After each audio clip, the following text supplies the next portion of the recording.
What if you had a guide who could tell you how to bridge a gap between who you are today and who you're destined to be? What if each week you could hear a story of someone who has tried and succeeded, or perhaps tried and failed, but learned something in the process? Limitless Spirit is a weekly podcast where host Helen Todd interviews guests about topics and personal stories on defining life's purpose, pursuing personal growth, and developing a deeper faith in Christ. There is this internal spiritual aspect of, nothing is actually going to make me feel better but Christ. Christ is my root of comfort. But even Christ acknowledged while he was, wearing flesh on earth, that there were some physical things, some outward things that really do affect your inward life. So I began to see some of those parallels, and I thought, I wonder what would happen if I could incorporate some of these hyggelee practices into my home to create a place that reflected the one who was making a home in me. And from there, it became such a practical tool for me to be able to open my doors to my friends, my neighbors, my community. Welcome to the Limitless Spirit podcast. I'm so excited you joined us for today's episode, where we're going to dive into a topic that's all about finding comfort, joy, and a sense of coziness in our lives. It is called hygge, and it is a Danish lifestyle concept that has taken the world by storm in the recent years. But here's the twist. We're going to explore it from a perspective of faith. I'm your host, Helen Todd, and together we will uncover how practicing hygge can not only bring us a sense of well-being and comfort, but also nourish our spiritual journey. My guest today is Jamie Erickson, who has written a book, Holy Hygge, where she unites the popular Danish practice of creating cozy spaces with the deep theological truths of the gospel. She unpacks for us the 7 tenets of hygge: hospitality, relationships, well-being, atmosphere, comfort, contentment, and rest. In the interview, we also talk about how combining the external veneer of a lifestyle with the gospel truths creates a life-giving space for you and others who enter it. Hello, Jamie. Welcome to the Limitless Spirit podcast. How are you today? Well, I am thrilled to be here, Helen. Thank you so much for having me. I'm really looking forward to our conversation. So let's first establish the correct pronunciation of the subject that we're going to talk about. Is it pronounced hygge? Very close. Hygge. Hygge. And actually, if you ask the average American, they put a y into it. So it's hygge. But I think the Danes would correct you and say it's hygge. Hygge. Okay. So I will briefly tell you how I even found out about this concept, but then I'm very interested to know how you got into this, because it has only become known in America fairly recently. And so I ended up picking up a white elephant gift for a Christmas party, and it was a board game, and it said hygge something. I didn't know how to pronounce it. It looked to me like Huggies, the diapers. Yes, or Hygge. There's lots of different iterations of pronunciation. I brought it to the party, and it became a huge hit. And apparently other guests at the party knew about this concept. So I later Googled it and found out more things about it. But how did you become involved in hygge? Well, my husband is mostly Danish, and that is where the hyggelee lifestyle centers from. I am not Danish. I'm actually Scottish, and I was not at all familiar with it. But We met in college. I was from Phoenix. He's from Minnesota, which is the Scandinavian Mecca of the United States. Right. It's the state that boasts the largest amount of Scandinavian population, including the Danish people. And so because he is mostly Danish and some Norwegian, he has been cocooned in the concepts, the lifestyle practices of hygge his whole life. Now, you are correct to your point that the idea, or should I say the word hygge, only made its way over to the States about 6 or 7 years ago. But the concepts or the practices are very ingrained in the Danish people. And so when I moved up here after we were married, I began to notice some very distinct differences in the culture of the Scandinavian people that were, in stark contrast to what I had been used to. They seemed so peaceful, so stable and steady. They can often be known as being stoic, but I think that that's just their outward veneer. They're very steady, and I actually find that to be very calming. And I like to describe their love as abiding. It's not flashy. It's not over the top. It's not loud and boisterous. It's just very abiding. It's constant. Well, this description already sounds very appealing, but just for the sake of our listeners who have not heard this word yet, and I found out, I was talking with our team here at the office about this interview and discovered that none of them even heard this word before. So what is hygge, if you were to summarize it to a person who has never been exposed to this? Well, it's actually really difficult to define in English terms because we don't have an English equivalent word for it. But if I were to give you the Cliff's Notes, it is a lifestyle concept that engenders feelings of coziness and contentment, comfort, rest. There's actually 7 different tenets of hygge that I feature in my book, Holy Hygge. But I don't want to limit it to just those 7. Those are just kind of the primary ones that we often think of when we think of hygge. So, you said you picked up a game that was kind of packaged up for our American fun. And I think that that's kind of what we've done here as Westerners. We've taken this lifestyle concept that has been ingrained in the Danish people for hundreds of years, and we've sort of shrink wrapped it and packaged it. And we want to define it by its aesthetics. We often think of hygge when we think of like a cozy cup of coffee next to a fire, a warm woolen blanket, sitting with friends around the dinner table eating. It's often defined by its aesthetics, but it really goes so much deeper than that. Well, and I think the reason it has spread in the States and became so popular to the great extent can be attributed to social media, Instagram and Facebook. There are 8 million hashtags for hygge on Instagram alone. And you're right, it's always connected with the visual aspect of it. A hot chocolate on a winter day or fresh flowers by the bedside. But how does this translate into a lifestyle besides just the house decorating tips? Sure. I think we often see it and associate it with those Instagrammable images because at the very core of hygge is this idea that the outward life will always affect the inward life. And just to give you an example of how you and I might relate that in our everyday, when we're sick, we love it when somebody brings us a hot cup of soup and maybe a warm blanket. That makes us feel internally good, even if maybe it doesn't actually make us feel physically healthier.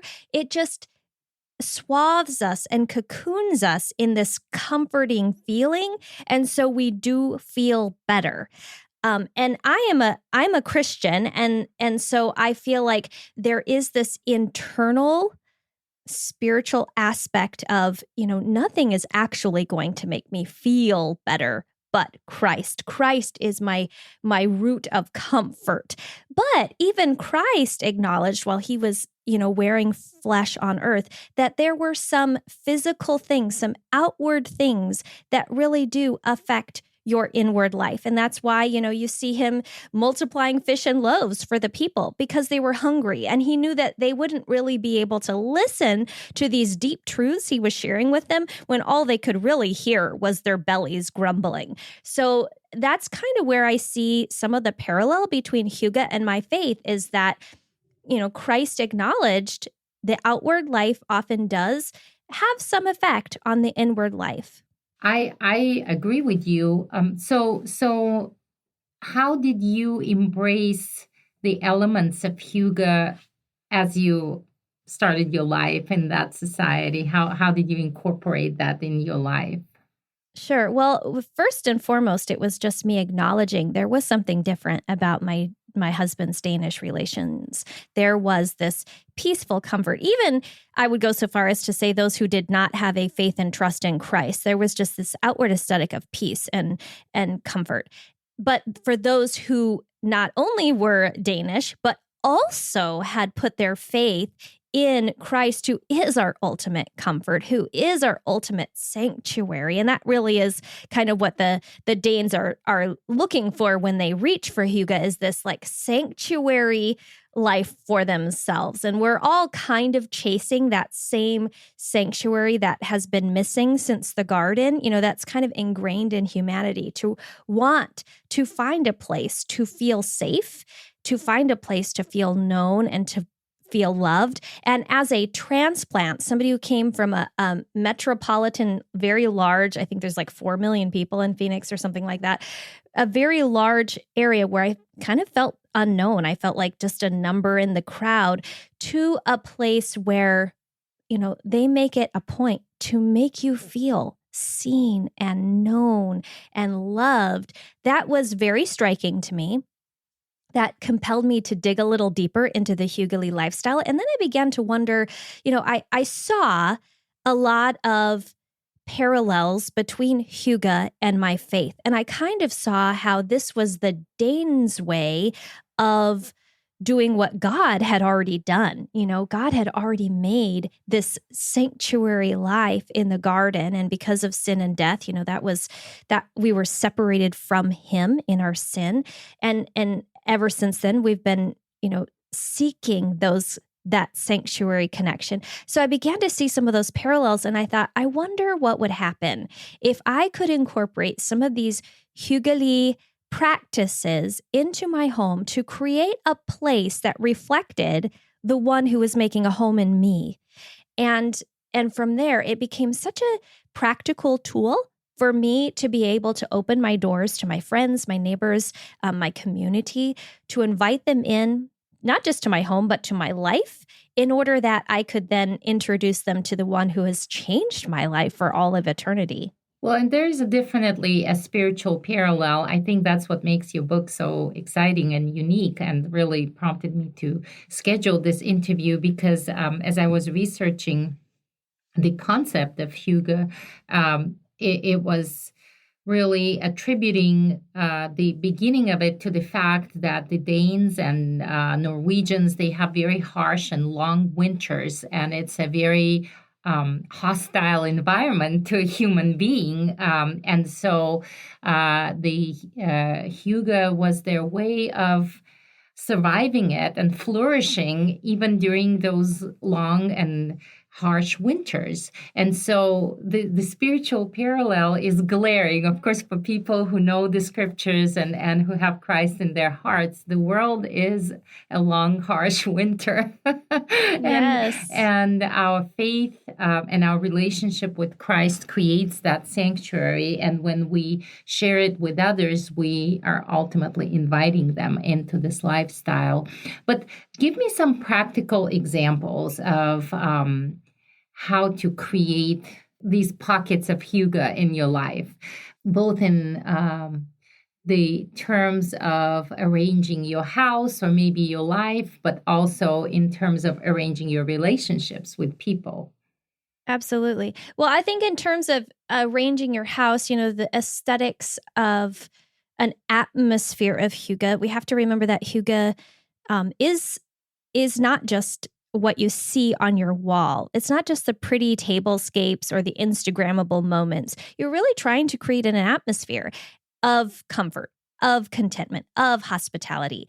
And an atmosphere is not just what you see. If you think about like when you go to a restaurant and you want to rate it for atmosphere, you're really not just rating it for, the type of decor they have on the wall. Right. You're rating it for maybe cleanliness. You're rating it for the hospitality of the server. You're rating it for what kind of the noise level in the restaurant and the smells that waft throughout the room.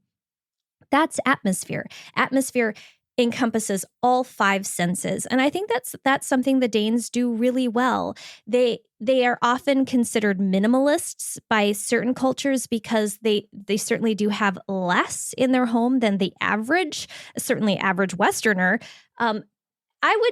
I would push back on that a little bit and say that they're not necessarily minimalists, they're meaningfulists. They put things in their house that really add value and meaning, not just to the space, but to the relationships that are cultivated there. So they focus on smells and sights and sounds, the aesthetic feelings, touch, all 5 senses. So in the realm of hygge, when you're trying to create a hyggelee atmosphere in your home, you really want to focus on not just the sense of sight, what you see, the pretty things that you can throw on your wall that you purchased at, from Magnolia Table or whatever.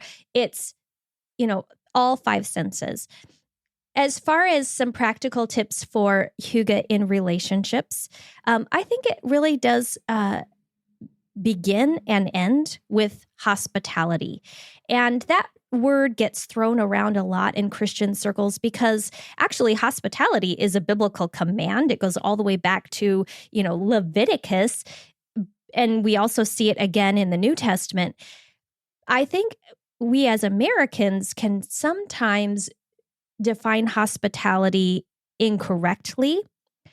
And that's what holds us up.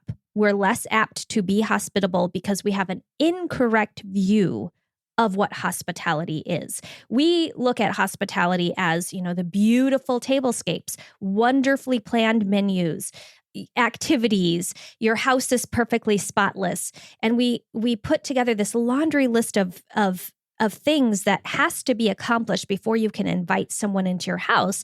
And that laundry list usually paralyzes us and makes us not send out the invitation. But remember, hospitality is a biblical command. It's not a, open your door if you feel like it. It's open your door. And so I would say, for the most part, we have twisted hospitality and actually slapped the label of entertainment on it.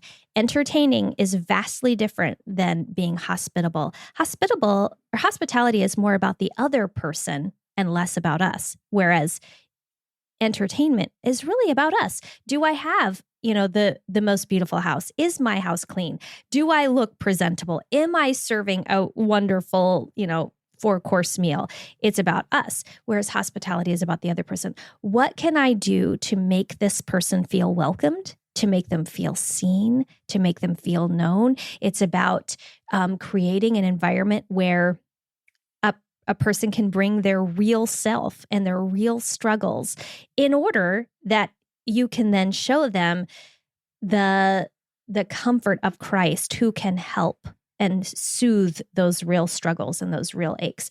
So in the realm of hospitality, one practical tip that has always helped me be able to feel more at ease opening my door is to have sort of like a go-to menu for each season that I can fall back on within the season, that I always have the ingredients for on hand, that is like a crowd-pleasing, no-fuss meal that I know how to make and can whip up pretty quickly. And if I have the ingredients to all of those, to at least one solid meal on hand at all times, then I know I can easily extend an invitation at the last minute because I have something in my cupboard ready to whip up at any given moment that's easy to make. And my kids will tell you, if you get an invitation to my house, chances are they know exactly what's on the menu. It's going to be chicken Alfredo because that's my go-to meal. It feeds a crowd. I always have the ingredients on hand.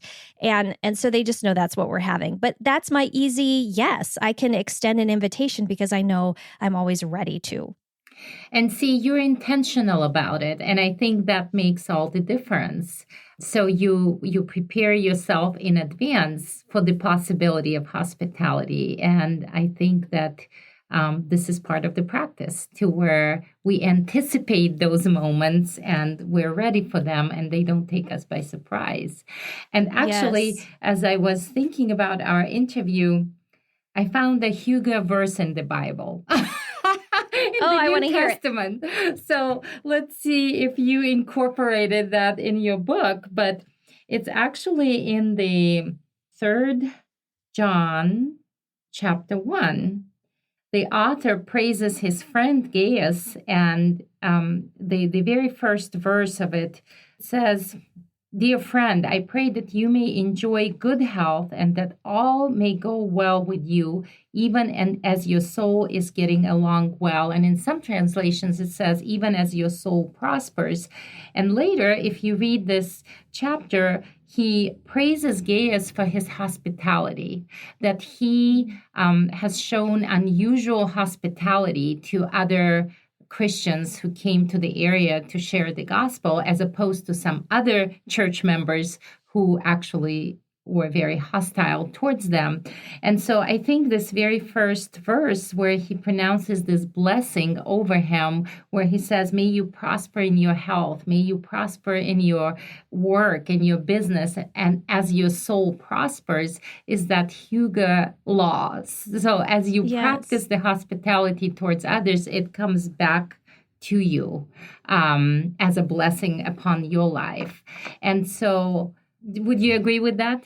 Yes, absolutely. I think you actually hit the nail on the head when you use the word intentionality. I think when you are intentional to set up some rhythms and practices and even traditions in your home, and that's all three of those words are very ingrained in the hyggelee lifestyle, rhythms, traditions, and practices. When you are intentional to set those things up beforehand, you can then live out that verse that you just said, not just in your life, but also extend that blessing to others. You had mentioned that the Danish people are swathed in winter and in biting temperatures in a hostile environment most of the year. And that is very true. And yet, even in the times of wintering, they thrive, because they have put into place some intentional rhythms and practices. They know winter is coming. There's no avoiding it. It will come whether they like it or not. And so they actually have this phrase that says there's no bad clothing, or there's no bad weather, only bad clothing, meaning the weather is going to be there or not. Now, you can decide to dress properly and go out into the weather and enjoy creation, or you can stay inside, and be bored. Either way, the weather is going to come. And isn't it the same with life? Yes, absolutely. I was just getting to that. Like, there will be seasons of winter in your life that are unavoidable, living on this side of eternity, dark times. And because we all know they are unavoidable. If you're not in a season of struggle right now, a season is probably coming, because that is just the nature of humanity on this side of the garden, on this side of eternity. And so because of that, you can put some practices and rhythms in place, and I share about some of them in my book, to provide an outward feeling of comfort in order that you can feel inwardly comforted by Jesus. It sort of recalibrates your vision. It moves your eyes to Him when you set up certain rhythms and practices. And that really, the Danes wouldn't encourage you to celebrate or embrace Hygge with the point of pointing you to Jesus. But I think that that's something that we as believers can do. Hygge is just a lifestyle practice. It's not going to save anyone, but it can be a tool to remind us of the hope that we have in Jesus. I love it. Even in the seasons of winter in our life. So in the beginning of our conversation, you mentioned that you outline in your book the principles. Did you say 7, I think? 7 tenets, yep. 7 tenets of Hygge. Let's quickly run through them. Of course, they will have to purchase your book to find out more in detail. Sure. Let's see if I can rattle them off quickly. It's been a while. Hospitality, relationships, well-being, comfort, contentment, rest. Oh, and I forgot one, atmosphere. Atmosphere would come in the middle. So that's the 7. And so let's talk about your book. What are some of the practical things that a reader would find for these tenets or how to implement them in their lives by reading your book?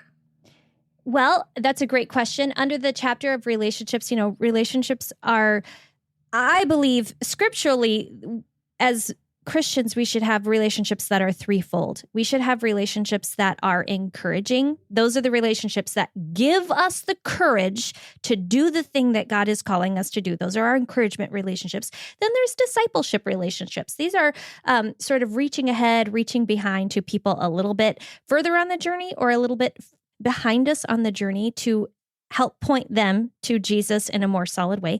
And then there's the evangelistic relationships. And these are relationships with those who do not know of Christ yet. And so really, if our relationships are centered on anything but those three, it's really a waste of our relational capital. And within the book, I'm a really awkward person. I can sometimes get myself in conversations where I'm like, oh, why did I just say that? Or I can easily, because I am a human person, I can easily make the conversation very self-centered, more about myself. But really, in order to develop the deep, solid relationships that are needed in order that you can have the relational capital with which to speak truth into a person's life. I say in the book, you have to know a person well enough to know them and owe them. So in order to develop those deep relationships, you have to take the spotlight off of yourself and really focus on them and who they are. And so I provide a handful of questions to strike up conversations with new people that you've never met, folks that you have had relationship with for a while and you want to go deeper with, and even some conversation questions and starters for sort of pivoting a regular conversation into more spiritual matters so that you can begin to share the hope of Jesus with them in a natural, organic way so you're not awkward and clunky. So what about atmosphere? Yeah, with atmosphere, I do give some practical suggestions. I will say I am not a home interior designer. My husband actually has a great gifting at that, so I lean heavily into him. I think one of the things to remember about atmosphere as it relates to hygge, the Danish people are very, they have a love for nature, green things, bringing the outside in. And part of that has to do with the fact that, their outside is covered in snow for, 80%, 75% of their year. That's a bit of an exaggeration, but it feels like that, especially, I'm in Minnesota and I feel like winter lasts for 10 months out of 12. Yeah, a good solid 10 months. And so they are very intentional about bringing the outside in. And so plants around their living spaces remind them and sort of recalibrate their vision towards green things, living life. It gives them that like burst of summer in the middle of, winter. So definitely lots of green things growing. They are very simple designs with natural elements, a lot of wood elements, neutral colors, with the idea that clutter, science shows us the more cluttered a space is, the more our hormones increase and the more internally agitated we become. And a chaotic outward space really does lead to a chaotic inward feeling. And so that's one of the reasons why most of their living spaces are so sparse, because empty spaces, we could call them white spaces where there's, big swaths of nothingness, lead to a more peaceful posture internally. So it's not necessarily about just buying the next hot thing at Walmart or the department store that, you've seen on Instagram. It's about, really being intentional to decorate your spaces with meaningful things to you, things that render memory, that conjure up memories of your relationships, of your family, of your home. Recently, I was in the market to buy a new couch because my couch is about 10 years old and it's lost all its shape and all its form. And I got a couch and I brought it home and I took a picture of it and I showed my friends, I sent it to them in a text, and it was a super cute couch, very trendy, very on point with design. And without fail, they all came back and said, "No, Jamie, that's not your couch." And here's what they said as their reason: "Your home is homey. That couch makes your home look like a house." And there really is a difference. I want a home, not a house. This is a very good point. And I was thinking, as wonderful as the concept of hygge sounds, how easily, if we don't bring our relationship and our centeredness in Christ into this, how easily we could slip into idolizing these things, because absolutely we embrace that lifestyle because we're seeking comfort and we're seeking shelter. And if we ultimately look for shelter in things or food, let's think of comfort food. It's wonderful and makes us feel warm and loved and cared for. But if we put all the emphasis on that comfort food, it really makes us gain weight.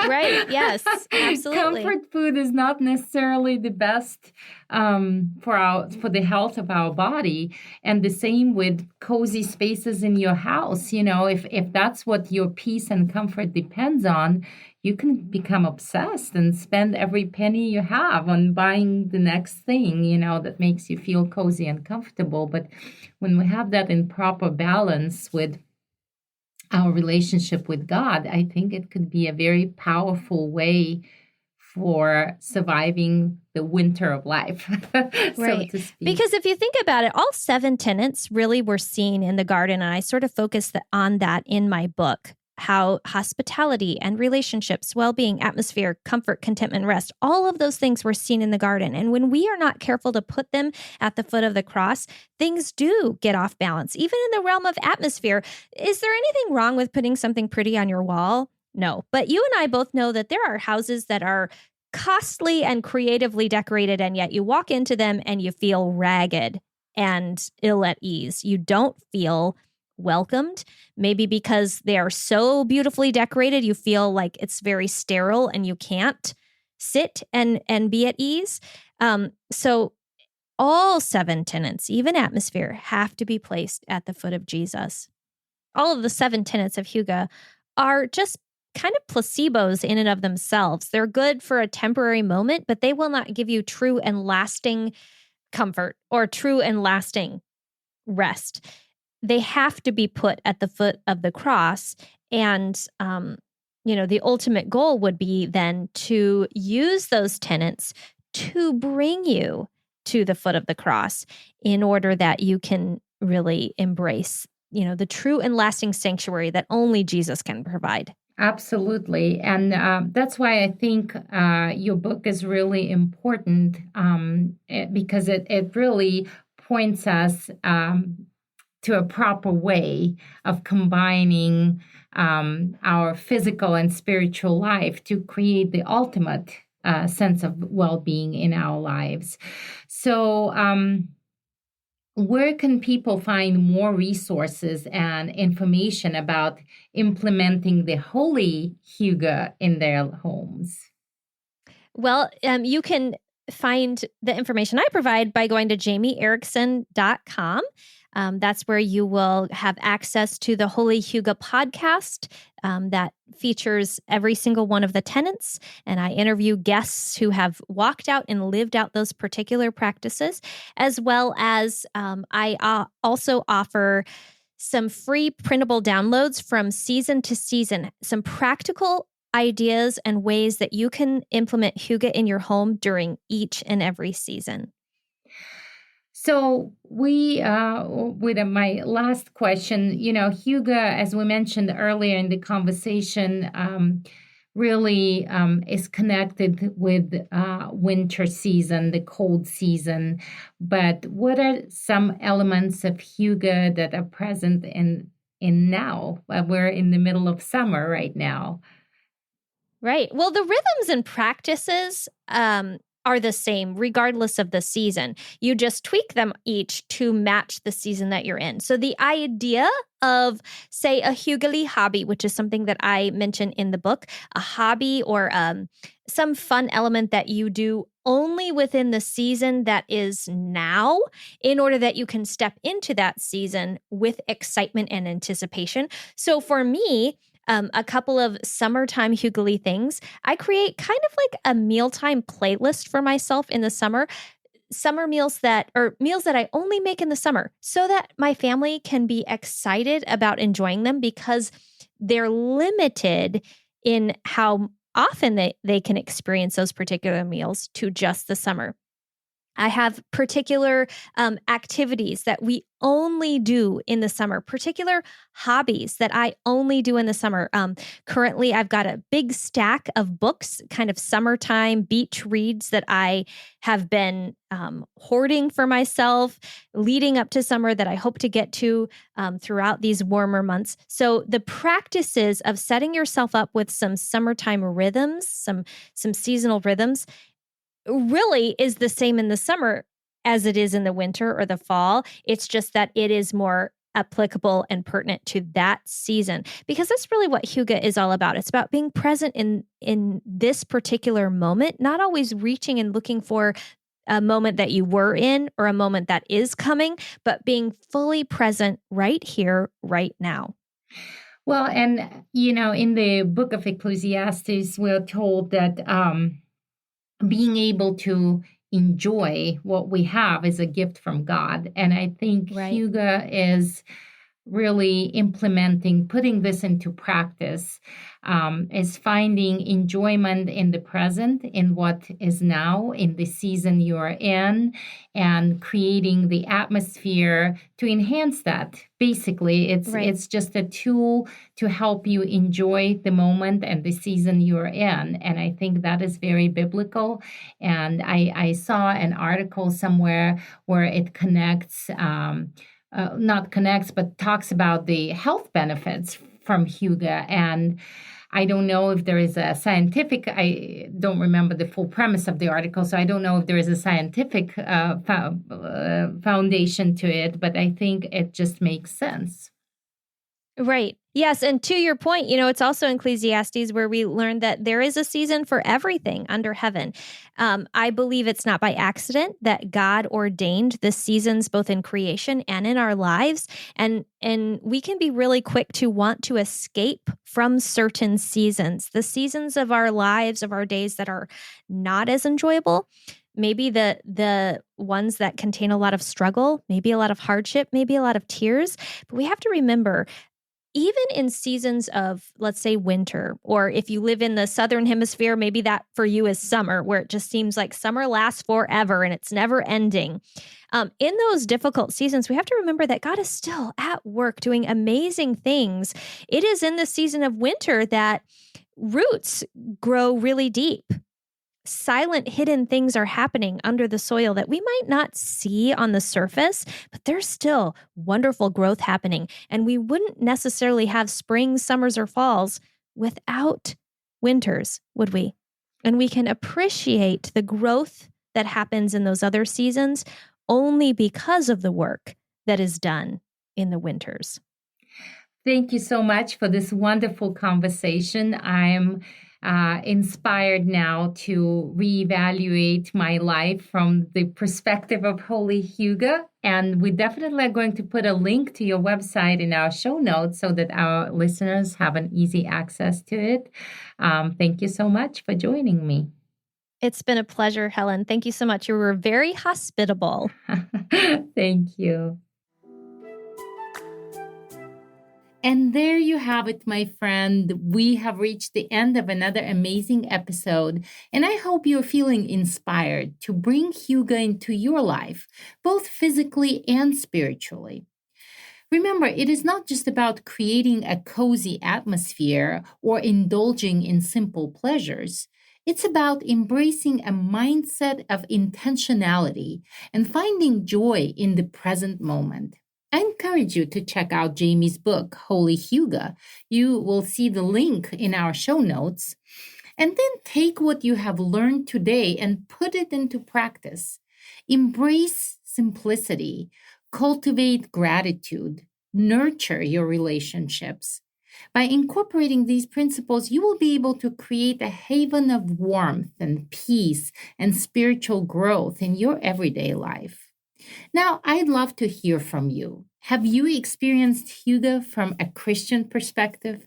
Share your thoughts, stories, and ideas with us. You can check our website, rfwma.org, or you can connect via email, podcast@rfwma.org. And also check our social media accounts. Limitless Spirit has a Facebook page that is quite fun, and an Instagram page. Also, don't forget to hit that subscribe button so you won't miss out on the future episodes where we explore some other aspects of living a life with a greater purpose. Thank you so much for joining. Until next time, I'm Helen Todd. Limitless Spirit Podcast is produced by World Missions Alliance. We believe that changed lives change lives.